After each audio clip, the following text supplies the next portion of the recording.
Like a scrumptious dessert. Thanks to the kids for bringing that out. Let us know how it tastes. Is it good? Fantastic. We've been having a robust discussion at our table about Twitter.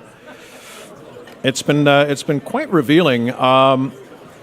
Surrey Mayor Diane Watts, at Mayor Watts, 4,046 followers. City of Surrey, at the City of Surrey, 2,306 followers. Mike Killeen, CTV News, 2,256 followers. I hate daylight savings. You tweeted that? The mayor hates daylight savings. Is there anything you can do about it? Probably not. But I expect some retweets. I'm going to be tweeting during your address, so I'm expecting some RTs there. All right, folks, as you are finishing lunch and dessert, I'm going to ask Barry Forbes of Westminster Savings Credit Union to please come forward. Barry?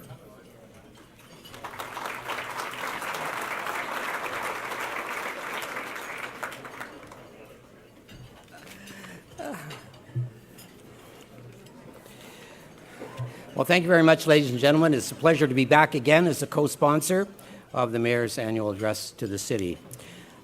We've been a sponsor of this event for a number of years and really see it as one of the highlight events for the Surrey Board of Trade, and we're certainly proud to be associated with such a great group. I'm going to give you the brief commercial first, which is about Westminster Savings. In fact, I'm going to ask our team that happens to be sitting at a table right over here if they'd please stand. And please join me in welcoming them today.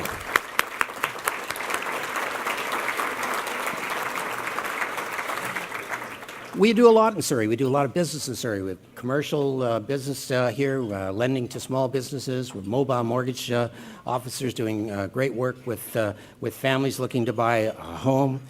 We offer a broad array of financial services, and we're a strong community supporter. And like you, we believe in Surrey. We believe in it because it is one of the most vibrant cities, not just in British Columbia, but in all of Canada. And we're so very proud to be a part of our community here in Surrey. I also want to mention and just let you know about another item that we've just announced, and it is a relationship and a partnership with the City of Surrey. We're pleased to announce that we've launched what we call Free Swim for Families. It's a program at all 4 of the city's pools where we sponsor and pay for and therefore make available to families to bring their children and so on to the pools for a free swim once a week. We estimate it'll be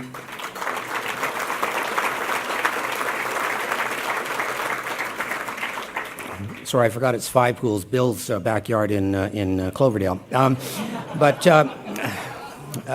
But it is about reaching out and reaching out to the families, because Surrey is also so much about families, and we really support families. We estimate that it'll touch at least 17,000 people in the course of 1 year. So we really think that's an important part of how we can reach out and be a part of our community, and reach out and be a part of families in our community, which are so critically important.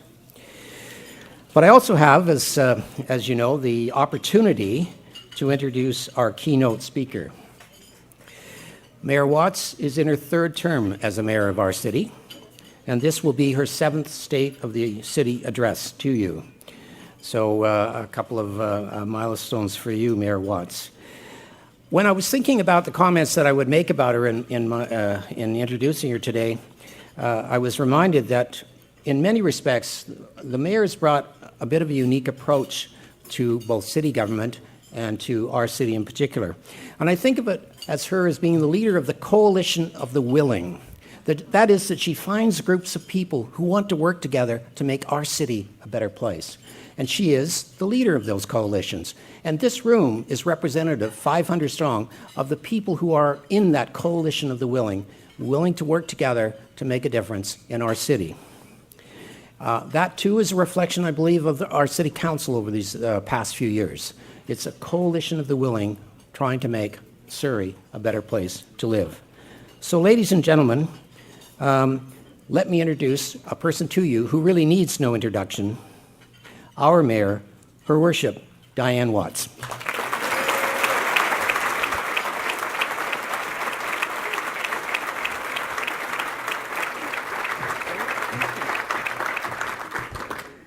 Well, thank you very much, Barry. And Barry also serves as a board member on TransLink. So, Barry, this is for you. Thought I'd get that in. I actually want to take a moment and just thank the super chefs again. These kids are absolutely phenomenal and really engaged in the love of food and learning how to become a chef. And they've just been absolutely spectacular. So thank you again.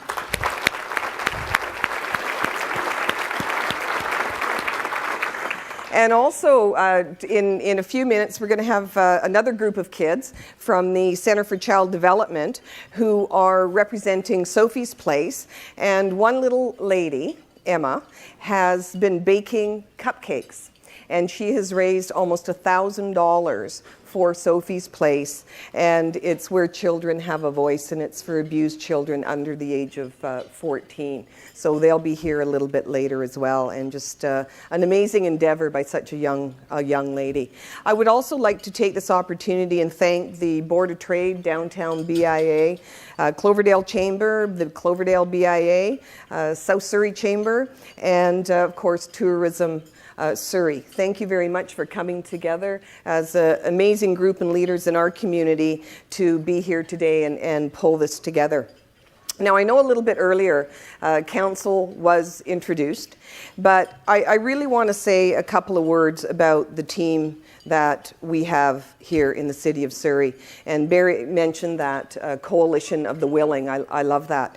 But, it's about working together in the best interests of the city, making sure that we have independent voice, independent thoughts, and have the responsibility to rise above the petty politics that often gets played out at many different levels of government, but really coming together and making that commitment for everybody in this room, everybody in the city of Surrey, that we are going to affect change and we are going to create the best city that we possibly can and do all the right things. And I'd like to introduce them to you now.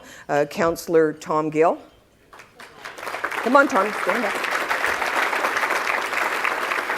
Councillor Bruce Haynes. Councillor Linda Hepner. Councillor Marvin Hunt. Councillor Mary Martin. Councillor Burinder Rasodi. Councillor Barbara Steele. And Councillor Judy Villeneuve. We have undertaken over the past number of years some significant public policy initiatives. And these are living documents, action-oriented.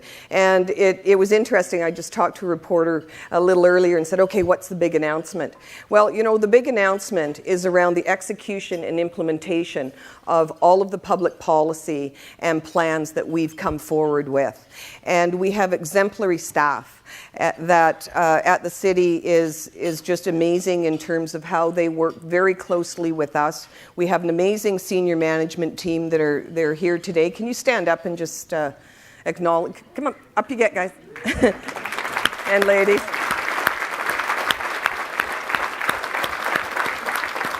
And, each and every one of them is a leader in their own right. And we work very closely with council and the community as well. And one of the things that I'm so proud of as the mayor of the city is when everybody can come together in a common vision and undertake the work that we need to do.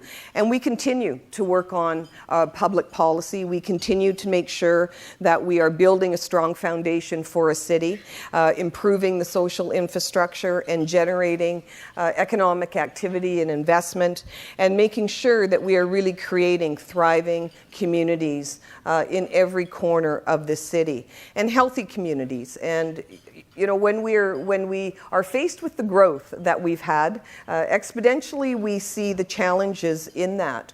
And it's our job to make sure that we're planning, managing, and shaping that growth.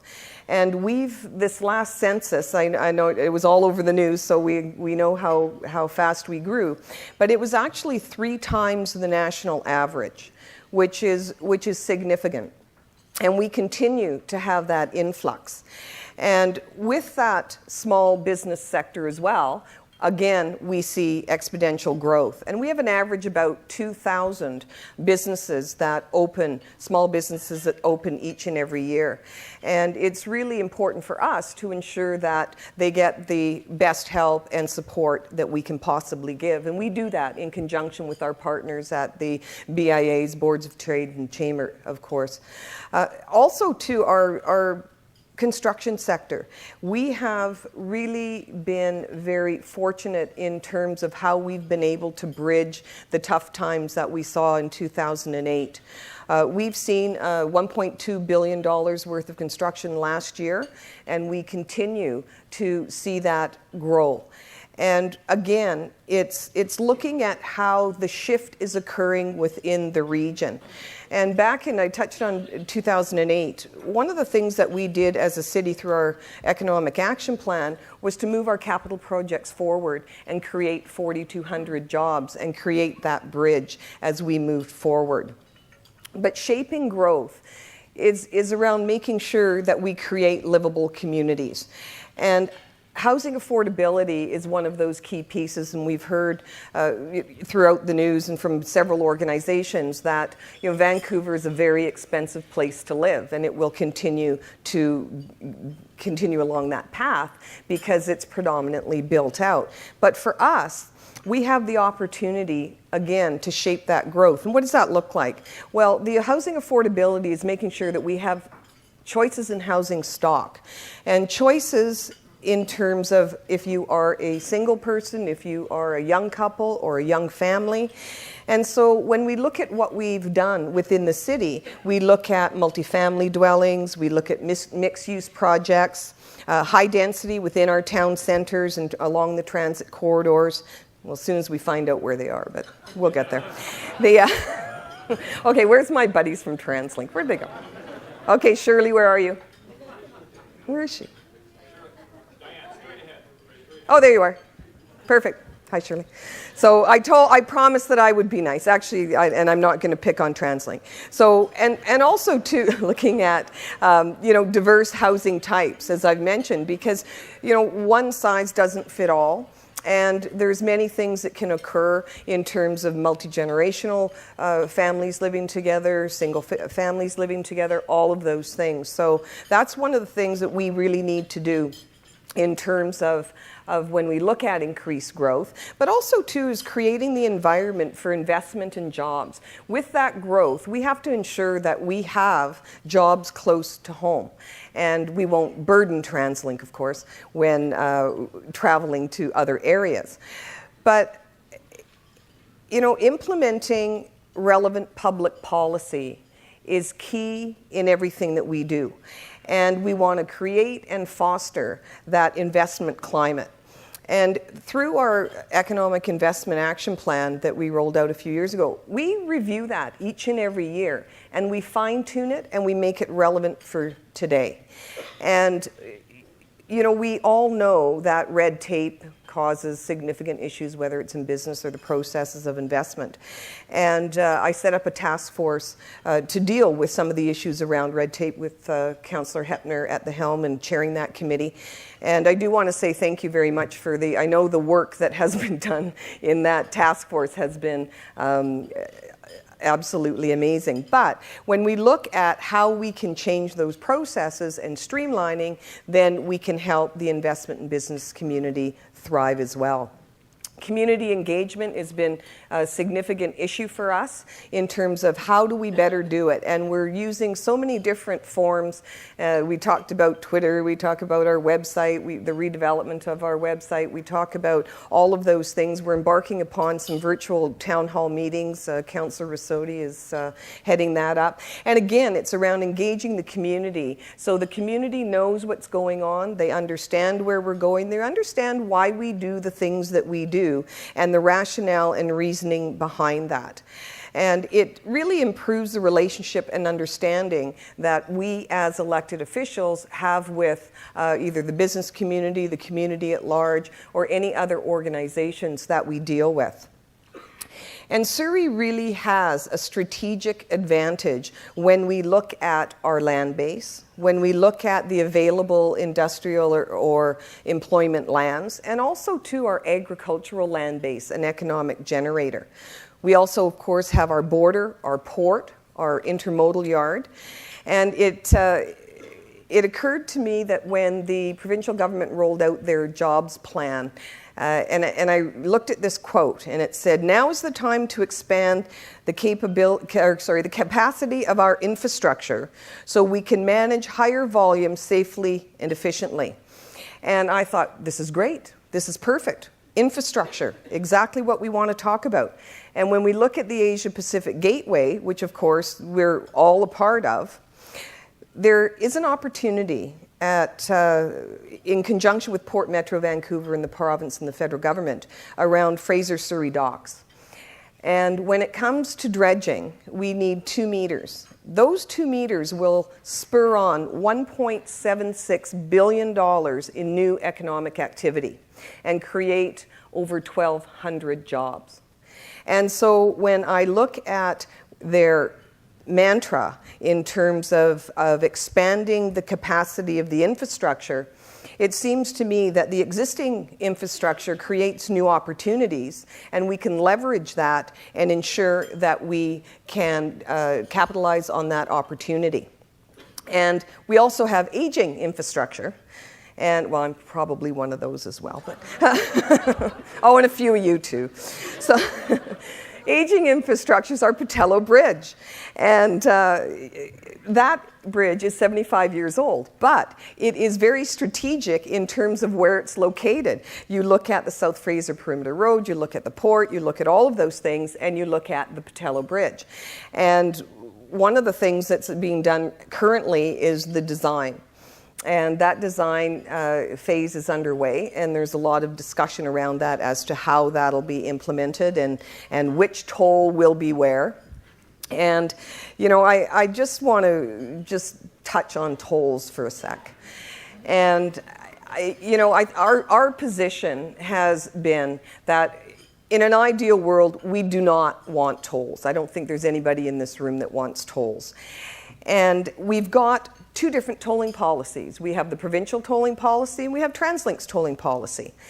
Our position is that we need to get together and have if that's the route that TransLink and the province are going, let's be smart about it. Let's make sure that it's fair and equitable across the region, that the people south of the Fraser are not being penalized, because currently they are. If you look at the price of tolling, whether it's on the Golden Ears Bridge, Port Mann's coming up, Patello's coming up, and I think it's about $3 something. But, you know, for me personally, that is really restrictive. And I think that if it is going to be fair and equitable, then we need to make it either 75 cents or $1 and spread it around. So we're continuing to have those conversations in terms of with the Minister of Transportation, and hopefully we can come to a point where we can have something that's fair and equitable. We've done significant road and safety improvements, and we've partnered with ICBC, TransLink, the province of Feds, and again, some really significant infrastructure there in terms of the Roberts Bank corridor, which links the Delta Port, and also the South Fraser Perimeter Road. And when we look at the opportunities for the Asia-Pacific Gateway, it seems to me that it is equally as relevant as the St. Lawrence Seaway. When I look at the capacity and the growth that had been undertaken at the St. Lawrence Seaway, the amount of money that the federal government has put into the St. Lawrence Seaway, it would seem to me that that should be equally distributed again through the Asia-Pacific Gateway. And so I know that through our intergovernmental affairs that Marvin Hunt chairs, we'll be addressing some of those issues in terms of saying, okay, the investment was there, the investment needs to be here. Also, too, in terms of the trade mission that we undertook to India in 2010, we're still leveraging some of those rewards to this day. Several of the companies have gone back. They have contracts underway, and they continue to do that. And I think we've got some of the folks that were on that trade mission here in the audience today. When we look at the city and our Build Surrey program, that's the infrastructure that we look at, and we look at it in a little bit of a different way. The investments through public sector that we've seen have been about $2.8 billion within the city centre, which is significant. And we have to keep remembering and reminding people that we are creating the second metropolitan core of the region, and we need to connect our town centres to a downtown core.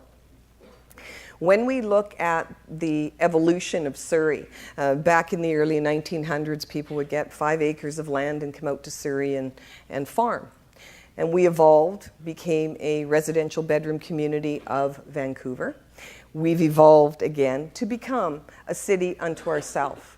And with a population of about 500,000 people, we need to think very differently about how we plan, how we shape community, how we shape growth, how we manage things. And in the city centre, we've made some significant decisions. And they weren't always easy decisions, but council was very committed to saying, we've got a vision here, and we have to execute and implement that vision. Our city centre library is completed. The City Hall and Community Plaza is under construction, and somebody reminded me that there's a huge big hole in the in the ground. And PCL is doing. Is PCL here? PCL? There. Yeah, I reminded him that we want to be in there by next summer. So we'll see how that works out. Our Chuck Bailey Centres, the seniors and the rec centre, has been completed. The Performing Arts Centre is in consultation, public consultation process. And we have also had about $1.1 billion in new private sector investment. And that's around high density residential and commercial development. So significant investment both from the private and the public sector.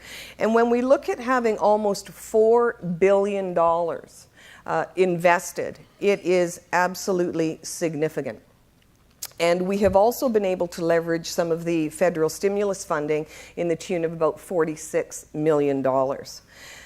And as we move forward with that plan in the city centre, and we've seen a lot of activity, we also have to be mindful that we have 5 other town centres, and we need to equally pay attention to each and every one of those and make sure that we are connecting those town centres with the downtown core.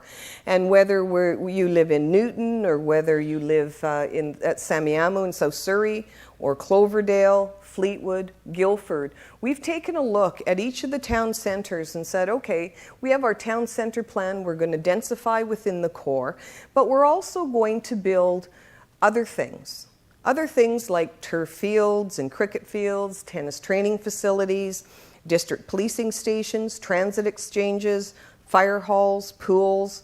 There was 4 pools, there's going to be 2 more. Community centres, animal shelters, youth parks, new ice arenas, pedestrian and cycling pathways. All of that built infrastructure is for a livable community, and making sure that the people that locate here have opportunities for their families and for their kids. Because the one single asset that we have that is most significant is our human capital.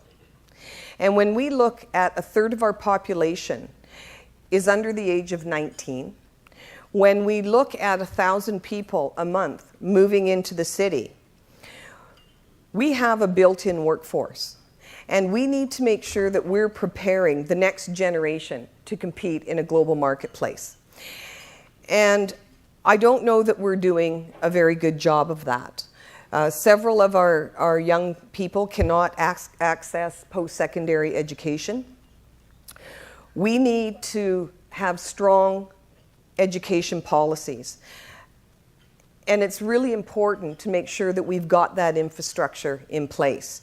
We need provincial and federal attention and investment in this area. And I think if we look at many, many countries around the world, the federal government has a stake in how our kids are educated.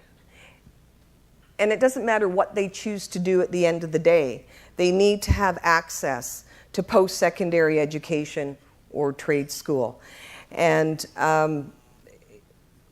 I do believe that we have a responsibility to the next generation. I think many of us here are either in our mid or latter part of our working careers. But we have an obligation and a responsibility to the next generation to prepare them to compete in the global marketplace. And we're either going to produce leaders or we're going to produce laborers. And that's a choice. And I think that all levels of government need to come together and determine exactly what we want for the next generation. And we have many of you, I know, that are fighting the good fight here. I saw Linda Stromberg here a little earlier, who heads up the ad hoc education committee that has been just tireless in her work for making sure that we have education infrastructure. But you know, it is so important in what we need to do and how we need to prepare our young people for the future. Cities are economic generators for the province and for the country. Cities are where creativity occurs, where new ideas are fostered, and where innovation comes forward. And all of that is within our cities. The public policy that is put forward by the provincial and federal government, we continually see played out in our communities. And, you know, we see what flows downhill? Water. Got it. We see at this level numerous policies, and we have significant constraints. When we look at how we pay for things, how we undertake the services that we deliver. Property taxes are our source of revenue. Cities get 8 cents of every tax dollar. And we've heard recently the announcement of the Auditor General, the Municipal Auditor General, that's going to be auditing for value for money, making sure that we're doing the right thing. So we, as a number of mayors around the region, have also requested that the Municipal Auditor General do an assessment around the cost of downloading and what that means and what we've had to absorb as cities. And just to touch on a few things, our Healthy Communities program, again, actually Councillor Martin chairs that. So we're getting into the health field. Healthy communities, our refugee issue, which we are faced with each and every day. Social services, making sure that there's coordination with our social services, because the granting process does not work. And so there's grants that are issued under the jurisdiction of the provincial government. And again, as cities, we're trying to cobble it together to say, okay, have we got somebody covering off this gap or this gap or this gap? And so we've done a fairly good job of doing some coordination in that regard. And thank you to Councillor Villeneuve for heading up the Social Planning Committee. But in the same context, we now have service providers from other cities, you know, whether it's Vancouver or wherever, coming into the city going, okay, I'm going to set up shop because I'm going to get a contract and I'm going to deliver a service. Not having any idea what's already there, what they're going to provide. And it's very disconcerting because as a city, we know where those gaps are. There needs to be additional coordination. Affordable housing. Again, under the purview of the provincial government. But, you know, and we've had a very good relationship with Minister Coleman and all of the things that have been brought forward under affordable housing. However, there is an expectation that we give land. Well, land's the cost. It's an asset that the taxpayers have within the city of Surrey. Medical first response. Millions and millions of dollars are spent by cities to provide that service, which is not under our purview. So the traditional services that we deliver are more complex and more costly to do that. So we really need to make sure that we are stretching every dollar we possibly can. And openness and transparency is key to all of us that sit around the council table. And we've won, and I think Ms. Wilkie is here today, again, the Canadian Award for Financial Reporting, which is just a wonderful award and tremendous accolades to the work that she's done. 67% of our property taxes go to police and fire. We have 17.8% that cover off planning, engineering, finance, library, investment and intergovernmental relations, human resources, legislative services, legal services, and bylaws. Yet, the City of Surrey, I'm proud to say, still has the lowest tax rates, almost the lowest tax rates in the country. And I want to acknowledge Councillor Gill as chair of the Finance Committee for really doing a tremendous amount of work in that regard. But low taxes, and we again, as we talk about the environment and how we must have low taxes, because it attracts jobs, it attracts investments, and it's affordable for families. And so we need to make sure that we are doing everything we can. And it is not an easy task, let me tell. Well, just ask our senior management team. It is not an easy task. But we still move forward. We still want to plan for the future. And we want a sustainable city. We want a sustainable, we got to find another word for that. I hate that word sustainable. But it speaks to what we want to do. But in terms of how we manage what we need to manage, transportation, again, is key, as you can see by the backdrop. And, we need 21st century transportation solutions. And it's around, for us, it is around goal-oriented decisions. And you have two choices. You either move people as fast as you can from point A to point B. That's a goal. Or the second goal is shaping community. That's our goal. And we have, from downtown Surrey to downtown Vancouver and all over, we've got all of that infrastructure. But we have a growing demand. 70% of the region's growth is coming south of the Fraser. Over the next 10 or 15 years, 179% increase in seniors, and most of us in this room. And we've got a third of our population under the age of 19, very few in this room. But nonetheless, we've got the same issues.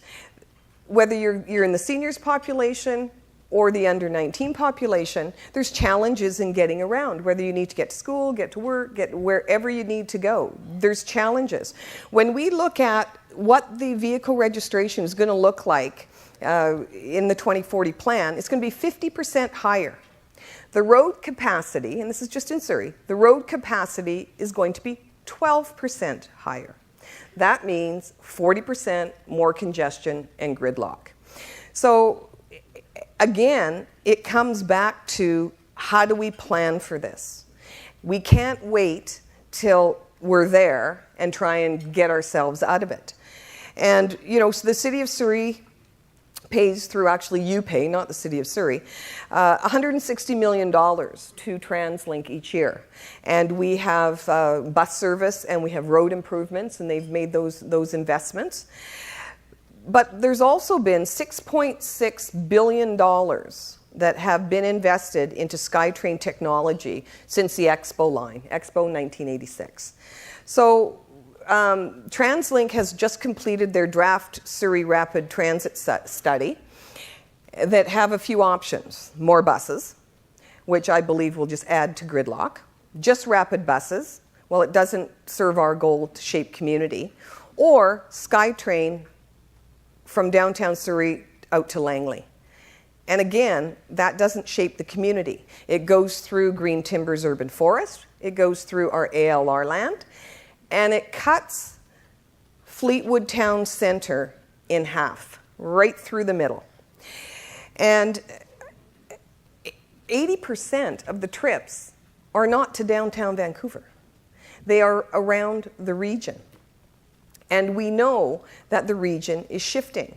And it's our feeling that $2 billion for one line, downtown Surrey to Langley is far too expensive. We have done considerable work, and our engineers and Vince, and you've led that up amazingly. The amount of work that we've done looking at light rail, it's cost effective, it's efficient, it shapes and connects communities, because you have to remember, we have a huge land base, which is very different from other areas in the Lower Mainland. But also, too, along those corridors, it's going to increase economic development. And we've seen that technology work all over the world, all over the world. And I don't know what we're missing here. But everywhere in the world, we see the light rail. And Portland, the light rail in Portland, along and around those rail stations, $8 billion in new development that occurred. That's about shaping the community. So we've explored 3 routes. The 104th Avenue from City Centre just past Guildford, Fraser Highway at Grade Rail out to Langley, and the King George City Centre to South Surrey light rail partway, rapid bus the other way. Those 3 LRT lines cost less than one SkyTrain line to Langley. And so we want to hear from all of you, and we want to get some comments, we want to get some feedback, because the people that live in the community should have a choice in the decision-making process. So we've launched www.surrey.ca, Rapid Transit Now. And so we're looking for that feedback from all of the residents and businesses that care to participate. But also, too, when we look at transportation, the car-oriented community, we want to look at other clean energy solutions. And we won Community of the Year with the Clean Energy Association of BC last year, which we were pleased about that. And again, it's around becoming more sustainable in our operations in the community. It's around creating livable communities and planning for the future. And I was really amazed, actually, when I heard that Surrey businesses and residents spend $1 billion each and every year on energy costs, which, again, is significant. So we have embarked on our energy shift, community action, corporate operations, and clean tech businesses. We've diversified our fleet, and Councillor Hunt chairs our Innovation and Investment Committee. But we've looked at, and we have as part of our fleet, we've got hybrids, we've got hydrogen, electric, compressed natural gas, biofuel, and at City Hall we have a charging station for public use, and our new library, or our new City Hall will have the same. We've got 3 hydrogen fueling stations within the City of Surrey, 2 at city locations and 1 at PowerTech. And we're a hub for hydrogen fuel cell technology in the region. Also, too, when we look at where we can really reduce other emissions, and again, to Vince and his team in terms of the waste management program, we are Canada's first full-scale CNG municipal collection fleet, and that was part of the contract that we tendered out.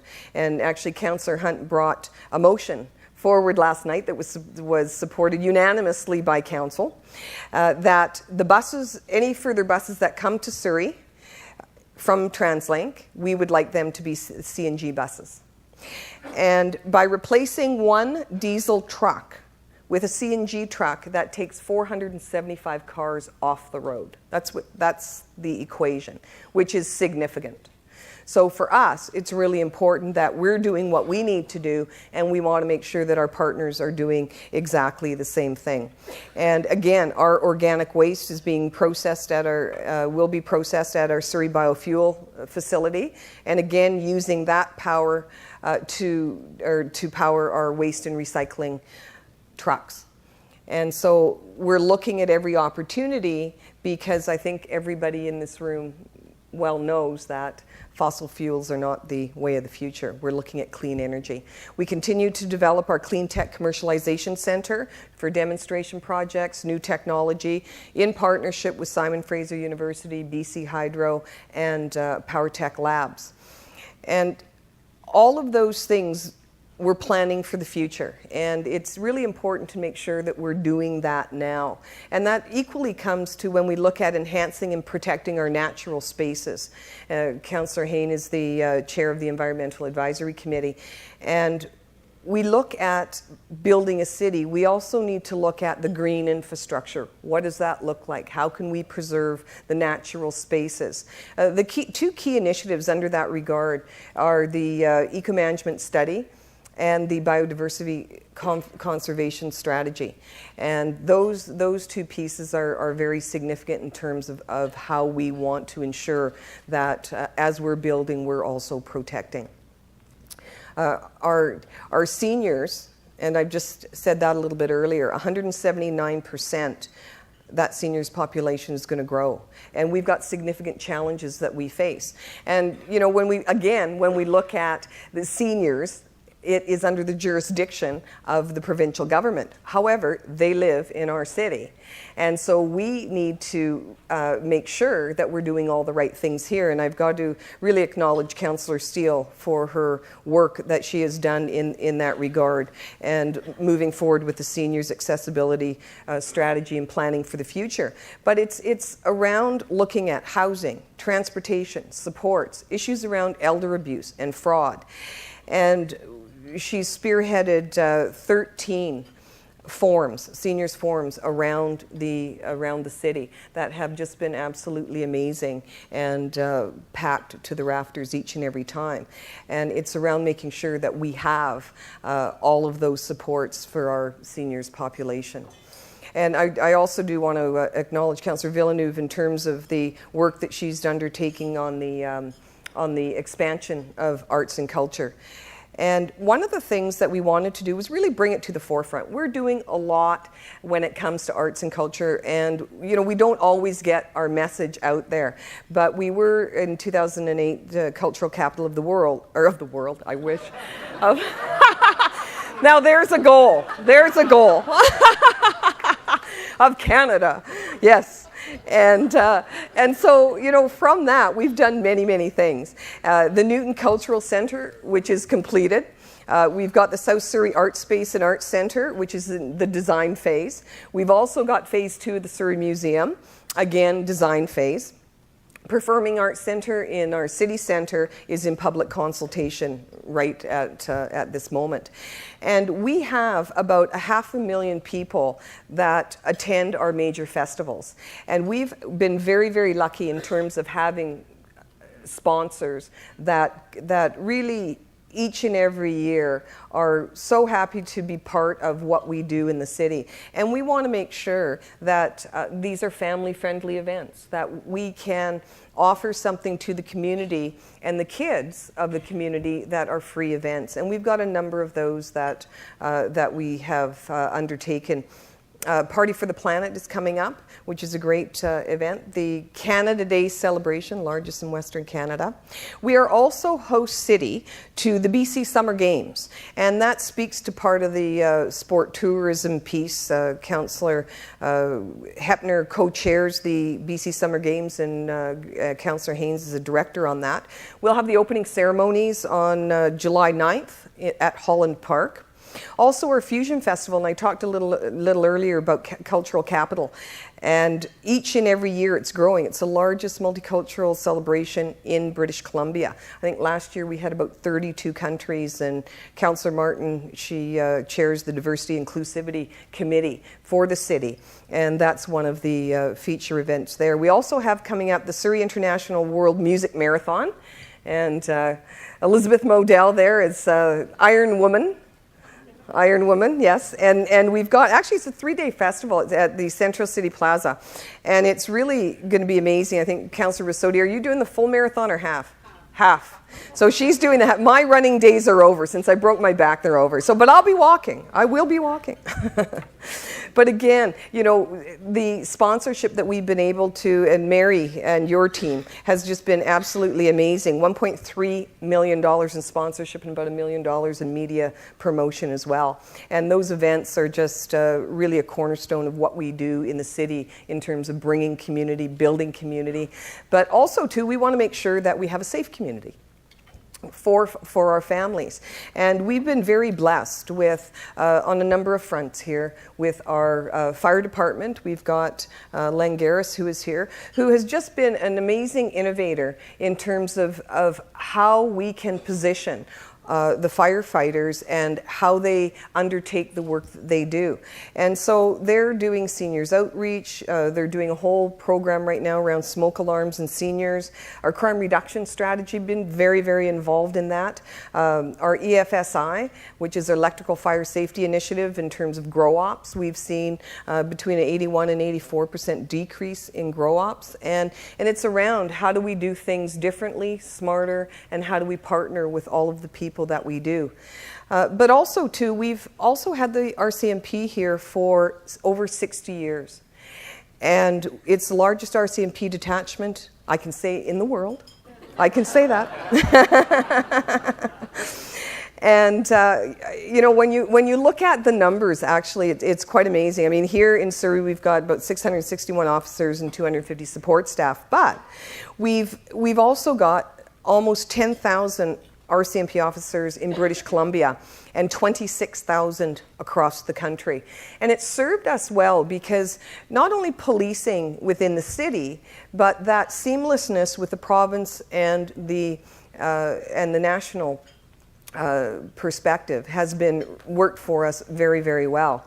Our crime reduction strategy has been modeled in several communities across the country. And the partnership that we have with the RCMP is really great. It's and we've worked developing those relationships, whether it's the crime reduction strategy or there's people in the community that want to get together within each of the town centres. They're very, very responsive to the community, innovative, flexible, and it has really helped us in terms of the work that we want to do.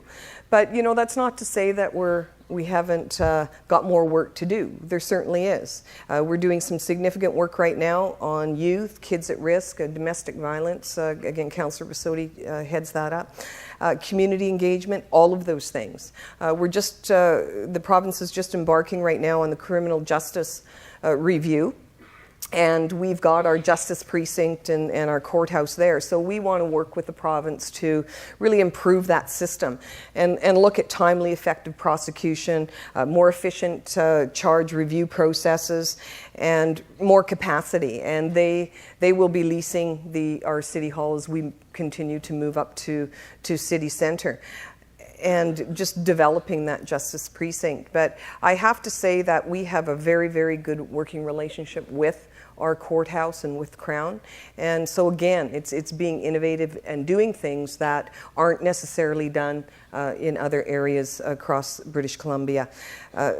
We need not only a criminal court, but we also need a community court dealing with the two types of offenders: those that commit high crimes, high volume, low level crime, and then the prolific offenders. And the prolific offender management team is doing some exemplary work, and it's really wonderful when we look at how we can bring crime rates down. But we've had Assistant Commissioner Fraser McRae.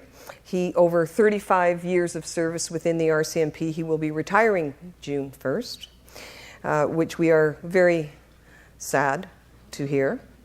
He's been our officer in charge for 8 years, and he has been a leader in every sense of the word, consistently going above and beyond the call of duty, and his leadership is absolutely remarkable. He's pioneered innovative solutions for crime reduction, engaged the community, and his contribution has been absolutely invaluable.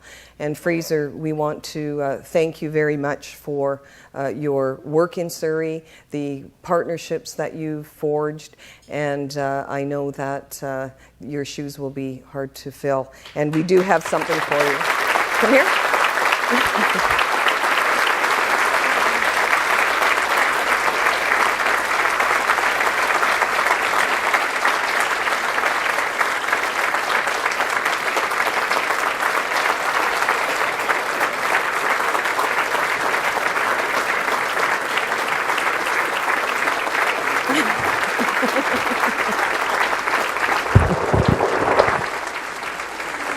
There you go.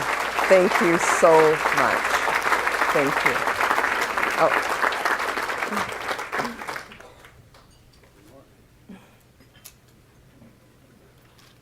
Perfect. Thank you very much. Thank you. And, you know, just by the response in this room, it really shows how much this community cares for you and for what you've done for our city. And, you know, it's people like Fraser and our community and our business leaders that really come together and build a great city. And it's all of us that have been able to and should create and affect change.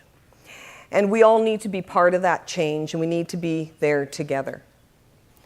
And as mayor of this city, I have been extraordinarily blessed with a council and a community that really shares this vision for the future.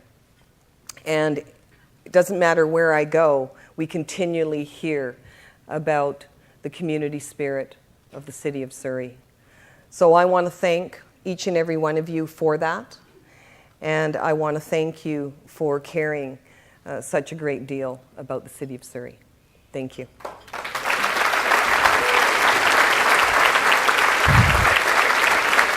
Oh. Don't go away yet. Okay. Thanks very much. We're just going to get you to stay here for a bit. We'll ask Leo Smythe of PwC to come forward, please. Thanks, Mike. I've been reading the Steve Jobs story recently, and it's got me thinking of brands and, more importantly, things called brand promises. The Apple brand promise, I think we all know. It's all about value and the experience of an Apple product. I'm the partner responsible for our office here in Surrey. And behind the screens there, that's our brand. And that's a brand I'm very, very proud to be part of. Relating to that brand is a brand promise. Promise of clear and understandable advice, regardless of the size of your business. A promise of building on the layers of insight, expertise, and experience from all of our professionals that create real value for our clients. And, like the chocolates on your table, a promise that you'll really enjoy working with us. Surrey is also a great brand, and with a great brand promise. A promise that balances growth, investment, jobs, and the environment. A promise that embraces cultural diversity and families. A promise of a community built on collaboration, teamwork, and respect. These final attributes are not common in many communities, certainly not to the extent we would like to see. These are attributes that only exist if the tone at the top is right.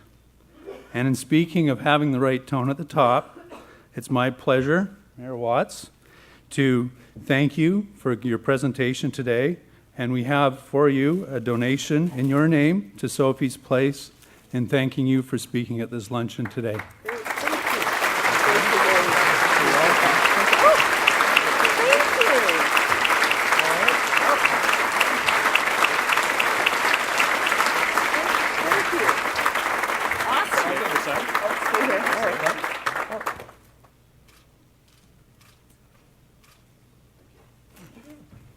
Okay. Thanks, Leo. Stay here for a sec.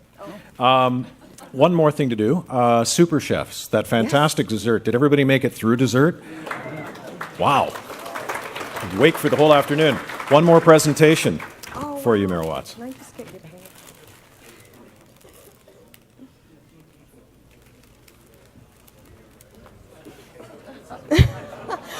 Thank you.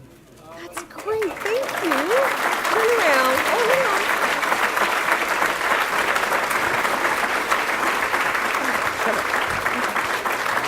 Oh, here we go.